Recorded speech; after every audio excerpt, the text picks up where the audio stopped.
સો આજે હું વાત કરીશ email marketing. Email marketing that means what. ઘણી બધી કન્ટ્રીઝની અંદર ઈમેલ માર્કેટિંગ રાઇટ વે છે કમ્યુનિકેટ કરવા માટે અને બ્રાન્ડને પિચ કરવા માટે ને ઓર્ડર્સ એન્ડ ઓલ માટે. બટ ઇન્ડિયાની અંદર આ કલ્ચર ઓછું છે. બટ એવું નહીં કહું કે નહીં હોય.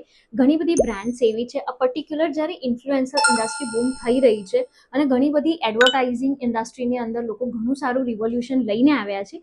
ઇન બિટવીન લોકોએ ચાલુ કર્યું છે ઈમેલ માર્કેટિંગ. ઈમેલ માર્કેટિંગ સૌથી વધારે પરફોર્મ કરી રહ્યું છે એફએમસીજી માર્કેટ અને લાઇફસ્ટાઇલ માર્કેટની અંદર, જ્યાં સૌથી વધારે કન્ઝ્યુમર ડાયરેક્ટ કનેક્ટ હોય છે.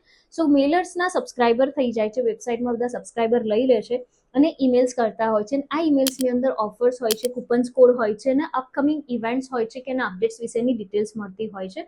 તો સબસ્ક્રાઈબર ઇઝીલી સબસ્ક્રાઈબ કરતા હોય છે.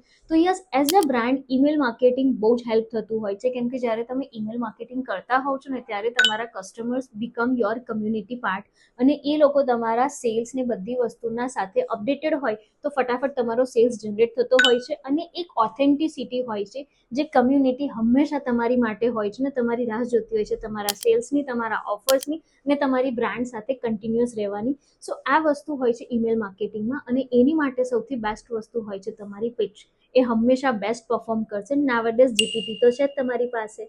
એન્ડ યસ, આ જ ટાઈપના 30 ડેઝના બ્રાન્ડ બિલ્ડિંગના અમે લોકો કોન્સેપ્ટ લઈને આવ્યા છે. એની અંદર ઘણા બધા કન્ટેન્ટ્સ બનાવ્યા છે, ફોલો કરવાનું ભૂલતા નહીં. બાય.